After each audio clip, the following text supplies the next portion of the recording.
She was just buying body lotion. He was supposed to protect and serve.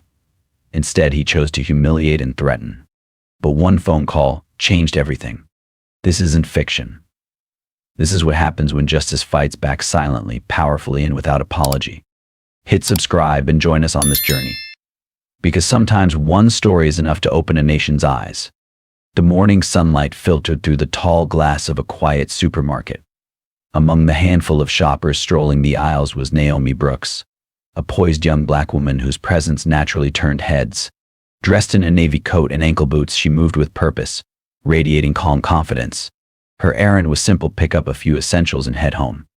Naomi examined a bottle of lotion and placed it in her basket with a nod, unaware that Brent Malaloy, a middle-aged police officer, had just entered the store.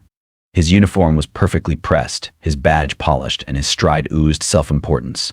He wasn't there to shop, he was there to make his presence felt. His gaze landed on Naomi, and a smirk curled at his lips. He sauntered over, leaned against a shelf too close to her, and said, "You've got quite a look, like a model in a storefront window. Polished, untouchable." Naomi glanced at him, her tone even but firm. "Excuse me?" Brent chuckled, low and patronizing. "Relax, it's just a compliment. You should take it."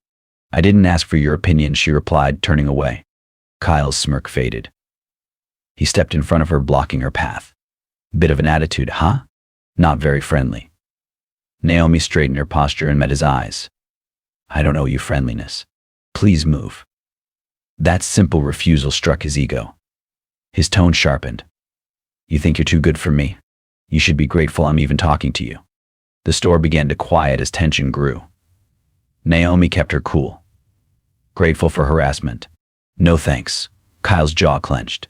He rested one hand on his gun. "Watch your tone. You don't know who you're dealing with." Naomi didn't flinch. She calmly reached into her coat pocket and pulled out her phone. "What are you doing?" Brent snapped. "Making a call," she replied, placing the phone to her ear. On the other end, a voice answered. Naomi spoke clearly. "Dad, I'm at the supermarket on Elm. A police officer is harassing me. He's armed and he just threatened me." The color drained from Kyle's face. He had no idea who she was or that her father, Elias Vance, was the city's mayor. Brent Malaloy had no idea who Naomi Brooks really was. To him, she was just another woman who dared to talk back. He scoffed at her phone call, still playing the tough guy. "You think calling Daddy is going to save you?" he sneered. His voice louder now as onlookers began to pay attention. But Naomi didn't respond with fear. Her eyes stayed locked on his, calm, unwavering, and full of quiet power. Around them, shoppers started pulling out their phones. The man filming from across the aisle had already stepped closer, his camera clearly focused on the officer's hand, still dangerously resting on his gun. "What are you all looking at?" Brent barked at the growing crowd. "This is official police business.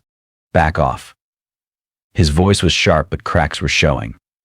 The eyes of strangers and the unshaken strength in Naomi's expression were chipping away at his confidence. Outside, distant sirens grew louder. Naomi's call had reached its destination and Mayor Elias Vance was already taking action. Still, Brent tried to reassert control.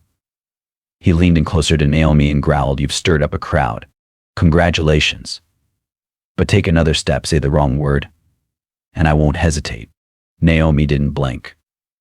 Her reply was steady. "If anything happens here, it won't be because of me, it'll be because you couldn't control yourself." That was the moment Brent started to sweat. He wasn't in control anymore, and for the first time he knew it. The moment the sirens grew louder, the entire store fell silent. Seconds later, the front doors swung open, and several officers entered, led by a tall, commanding figure in a dark, tailored suit. Elias Vance, the mayor, moved with calm authority, his gaze instantly locking on his daughter. "Naomi," he said, his voice steady but edged with concern. "I'm fine," she replied firmly, her composure unshaken. Mayor Vance turned sharply to Brent Malaloy, his tone now like steel. "Step away from my daughter. Now." Kyle's mouth opened, but no words came out. The badge on his chest suddenly felt meaningless. He took a small step back, lowering his hand from his weapon as realization set in. He had just crossed a line far beyond anything he could fix. Mr. Mayor, I didn't realize," Brent stammered. "Don't speak," Elias cut in, his voice quiet but final. "Sheriff Leon Spencer will handle this." The sheriff, known throughout the city for his fairness and zero tolerance for abuse of power, stepped forward. Officer Malaloy, you are relieved of duty effective immediately. Hand over your weapon and badge. This is ridiculous, Brent protested. I didn't do anything wrong. She provoked me. Mayor Vance didn't flinch. Provoked? By shopping. By standing her ground against your intimidation. One by one, Kyle's excuses crumbled. With trembling hands, he unhooked his badge and gun, placing them in the sheriff's outstretched hands. The crowd in the store stood in silent judgment. No one moved, no one spoke. There was no sympathy for him now. As Brent was escorted out, Naomi exhaled slowly. The weight lifted from her chest, though she knew this wasn't over. Her father gently placed a hand on her shoulder. Let's go home, he said. But as they walked past the crowd, Naomi noticed something. The people watching weren't just bystanders, they were witnesses. And what they had seen would not be forgotten. The ride back to City Hall was quiet, but the air inside the black sub was thick with tension. Naomi Brooks sat by the window, her gaze distant as the city blurred past. Beside her, Mayor Elias Vance sat silently, hands clasped tightly in his lap. He was a man known for measured leadership, but what had happened today had struck him deeply, not just as a public servant, but as a father. Breaking the silence, he asked, "Are you really okay?" Naomi nodded slowly. "I'm okay. But that officer Brent Malaloy should never wear a badge again. What he did wasn't just inappropriate. It was dangerous." Elias's jaw tightened. "He won't. I promise you." By the time they arrived at City Hall, the building was already buzzing. Reporters were gathered outside, cameras poised, ready to pounce. As they entered through a side entrance, Martha Hart, the mayor's chief of staff, rushed toward them, tablet in hand. "Mayor Vance, the phones haven't stopped ringing. Media outlets are demanding a statement, and Sheriff Leon Spencer is waiting in your office." Elias nodded. "Tell them I'll address the city this afternoon. Schedule a press conference." As Martha hurried away, Naomi turned to her father. "What about the officers who stood by and did nothing? Will they be investigated too?" He paused, then nodded. "They will be. I'll make sure of it." Inside his office, Sheriff Spencer stood as they entered. The sheriff's face was grim. "Elias," he said, voice low, "I've reviewed the footage. There's no gray area here. Officer Malaloy's behavior was out of line: harassment, intimidation, clear misuse of authority." Elias nodded. "Then I want full transparency, no cover-ups, no internal hush-hush review. The people deserve to see how we handle this." "We'll follow procedure, but yes, it'll be public," Spencer confirmed. Naomi stepped forward, her voice calm but resolute. "He didn't just fail as a cop. He failed as a human being. And silence from those around him makes them complicit." The sheriff looked at her, then nodded solemnly. "You're right. They'll be part of the review." Mayor Vance looked at his daughter with pride. She wasn't just speaking as a victim, she was holding the system accountable. And this time, the city would have to listen. Later that day, the Grand Hall of City Hall was filled with reporters, cameras, and citizens, waiting anxiously for answers. The spotlight was intense. But Mayor Elias Vance stepped up to the podium with steady composure. Behind him stood Naomi Brooks, a symbol not only of strength, but of justice long overdue.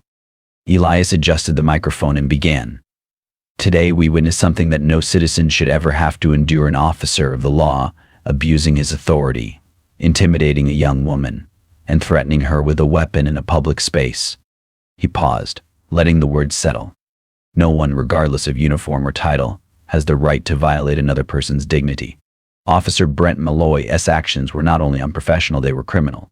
An independent investigation is already underway, and he will face the full consequences of his behavior. The room was silent, the weight of his words hanging heavy. But this moment is bigger than one man's misconduct. This is a test of who we are as a city, and who we are willing to become. It is a test of our values, our leadership, and our courage to hold even those in power accountable. He looked directly into the cameras. "We are committed to change. Effective immediately, our administration is launching new reforms, including mandatory bias and de-escalation training, expanded oversight, and a renewed commitment to community-first policing." He took a breath. "This is not the end. It's the beginning." The mayor stepped back as reporters erupted with questions, but he raised a hand to signal he had said enough for now. That night, headlines across the country echoed with the same name, Naomi Brooks.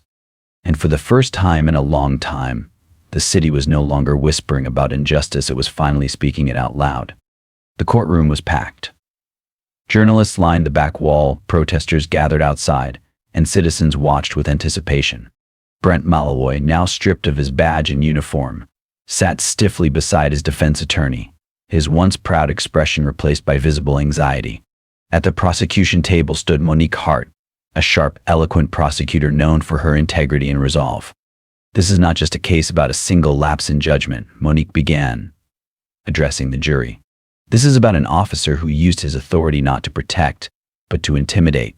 A man who drew his weapon not in defense, but in arrogance. A man who saw a young black woman and decided she didn't belong. She then presented the evidence, video footage from witnesses, Kyle's body cam, and cell phone recordings capturing every aggressive word, every unjustified action.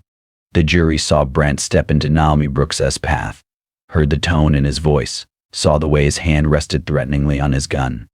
Then Naomi Brooks herself took the stand. Composed and resolute, she recounted the incident clearly. "I was not confrontational. I was not breaking any law. I was just shopping," she said. "But I was treated like a threat because of how I look. Because of my skin. I feared for my safety, not because I did anything wrong, but because someone with a badge decided I didn't belong." Her voice never cracked, but the pain in her words gripped the room. When the defense attempted to paint Brent as overwhelmed and under pressure, Naomi responded calmly. "Stress doesn't excuse abuse. Fear doesn't justify drawing a weapon on an unarmed civilian." After days of testimony and deliberation, the jury returned with a unanimous verdict, guilty on all counts. The judge delivered the sentence, 2 years in prison and a lifetime ban from law enforcement. As the gavel fell, Brent Malaloy's future was sealed not by Naomi's anger, but by the justice he had tried so arrogantly to sidestep. And outside the courthouse, a quiet cheer rose, not in celebration of vengeance, but in affirmation that accountability had finally spoken. In the aftermath of the trial, Sheriff Leon Spencer stood before the press and announced sweeping reforms across the department. "What happened in that supermarket should never have happened," he stated firmly. "And it's our responsibility to make sure it never happens again." His reform plan included mandatory anti-bias training, the formation of an independent oversight committee, and a renewed commitment to diversity in recruitment. The department would be held to higher standards, transparency, accountability, and a deep review of past misconduct cases. Meanwhile, Naomi Brooks emerged not just as a survivor, but as a voice for change. She received invitations to speak at schools, town halls, and on national platforms. One such invitation came from a high school in Washington, D.C., where a teacher told her, "These kids don't just need role models. They need proof that standing up can work." Standing before a room full of students, Naomi didn't speak as a symbol, she spoke as someone who had endured injustice and chosen courage. "Change doesn't come easy," she told them, "but it starts with showing up, with speaking up, and with believing that your voice can make a difference." The incident had started with a trip to the supermarket, but its impact reached far beyond one store, one city, or one courtroom. It sparked a wave, a call for a system that protects without prejudice. And Naomi Brooks was at the heart of it. Standing beneath the lights of a national stage, Naomi Brooks stepped up to the podium not with a teleprompter or rehearsed applause, but with conviction etched into every word. The cameras were live. The nation was watching. She adjusted the microphone slightly, took a breath, and began. "I'm not here to seek revenge," she said, her voice clear and composed. "I'm here to reclaim dignity and demand justice. Not just for myself, but for every person who has ever been silenced, overlooked, or threatened simply because of the way they look." The room was silent, not out of discomfort, but respect. Naomi continued. "This isn't about one officer, one badge, or one city. This is about a system and about all of us. True justice isn't reactive. It's preventative. It's built from courage, accountability, and the will to change." Her words rippled across the country. Within hours, her speech was shared on every major outlet. Hashtags spread, classrooms played her video, and communities gathered not just to protest but to plan. Naomi's speech wasn't just a statement. It was a turning point. In that moment, Naomi Brooks didn't just represent one story, she embodied a movement. And across the nation, people began to believe again in the power of standing tall, speaking out, and demanding more. Brent Malaloy was officially terminated from the force and began serving his 2-year prison sentence. The badge he once wore with arrogance was now a memory, tarnished by the consequences of his own actions. His name became a cautionary tale, a reminder of what happens when power is used not to protect but to threaten. Meanwhile, Naomi Brooks returned to a quieter rhythm of life. She went back to her favorite coffee shop, walked her familiar streets, and spent time with her loved ones. But nothing was quite the same. She was no longer just a private citizen, she was a symbol. A reminder that dignity doesn't come from a title, but from the courage to demand respect when it's denied. Her story became part of the city's collective memory. Schools taught it. Journalists revisited it. And every time a community member stood up against injustice, they remembered what she had done not with fists, but with truth. Naomi never sought the spotlight. But when it found her, she faced it with grace, purpose, and unwavering strength. And in doing so, she helped shape a future where justice wasn't just hoped for but expected. 3 months later, change began to take shape. In Kingsford, unconscious bias training for police officers became mandatory, not as a checkbox, but as a non-negotiable standard. Some officers who had once remained silent began offering apologies, even volunteering to work with local communities to rebuild fractured trust. Nationwide, Naomi Brooks' story made its way into college courses on media, law, and criminal justice. Not as a case study, but as a living testament to courage, a woman who didn't shout in anger, yet compelled an entire system to take a long, hard look at itself. One day, Naomi received a handwritten letter from a young girl in another state. "I used to think my skin made me small. But after seeing you stand in front of the whole country, I think maybe I should stand a little taller too." Naomi smiled as she folded the letter. She knew she hadn't changed the world alone. But every time someone dares to stand tall, the world shifts even just a little. 6 months had passed and Kingsford was no longer the same. Storefronts that once stayed silent now displayed signs reading, "We stand for justice." In schools, students were encouraged to discuss human rights and fairness not just as lessons, but as part of daily life. A small statue was erected outside City Hall, not to honor outrage, but to honor quiet courage. On the bronze plaque at its base, a single line was engraved: "Resolve doesn't need to shout. It only needs to be right." Naomi Brooks didn't at the unveiling. She stayed home, made tea for her mother, and quietly watched the coverage on the evening news. When the screen showed a brown-skinned child laying flowers at the statue's feet, she whispered, "Every generation walks farther if we clear the path." No one heard that sentence. But maybe no one needed to, as long as the world keeps learning to listen. 1 year after that fateful day, Naomi Brooks' story had reached far beyond Kingsford. In civic classes across distant states, her name was mentioned as a living example of courage that didn't need to scream. In the Capitol, lawmakers quoted her speech during heated debates over police reform. Naomi still lived simply. She didn't chase the spotlight or appear on talk shows. Once a week, she taught a civics class at the local high school, a small classroom, but never a dull discussion. The kids called her Naomi, and they didn't care she had become a symbol. They just knew that, in that classroom, every voice was heard equally. One late afternoon near the end of the year, Naomi walked past the park where the first protest had gathered. The benches were old now, but the spray-painted words remained. "It's not the shout. It's the echo." She smiled softly, because she understood what changes a society isn't short-lived outrage, but the long memory of a community brave enough to remember, to confront, and to move forward. This story reminds us that justice does not appear on its own. It takes courage. It takes people willing to rise and say, "Enough." Power doesn't correct itself without being challenged. And silence, if chosen at the wrong time, is always a form of complicity. We can start today. By listening more. By speaking up when we see injustice. By teaching the next generation that a person's value isn't in their skin color, but in their character and actions. And if we don't begin now, what will change by 2050? Will it be just another year where justice remains a dream? The answer lies with each of us. Will we make justice real or let it remain a promise unfulfilled? Note: this story is entirely fictional and created for the purpose of raising awareness.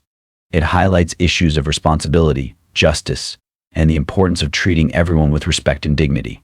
We firmly oppose violence, prejudice, and injustice in all forms. Viewer discretion is advised.